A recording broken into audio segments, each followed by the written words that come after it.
மகளிர் உரிமை தொகை திட்டம் மாபெரும் வெற்றி பெற்றுள்ளதாக கூறியுள்ள முதலமைச்சர் மு.க.ஸ்டாலின் வரும் காலங்களில் மகளிர் உரிமை தொகை உயர்த்தப்படும் என உறுதியளித்துள்ளார்.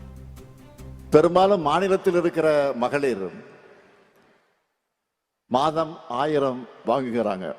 கையில காசு இருக்கிறதால பெண்களுக்கு கூடுதல் சமூக மதிப்பு. அந்த பணத்தால சத்தான காய்கறிகளை வாங்குகிறது. குழந்தைகளுக்கான கல்விக்கு செலவிடுறதுன்னு வாழ்க்கை தரம் உயரவும் மறைமுகமாகவும் இது உதவிக்கிட்டு இருக்கு. கலைஞர் மகளிர் உரிமை திட்டத்தில் இதுவரைக்கும் 13,75,492 சகோதரிகளுக்கு மாசம் 1000 ரூபாய்னு இதுவரைக்கும் 28,000 ரூபாய் வழங்கி இருக்கிறோம். எண்ணிக்கையை உயர்த்தணும்னு சொன்னேன். அதுக்காக மக்களுடன் ஸ்டாலின் முகாம்கள் மூலமா விடுபட்ட மகளிரும் விண்ணப்பிக்கலான்னு அறிவிச்சு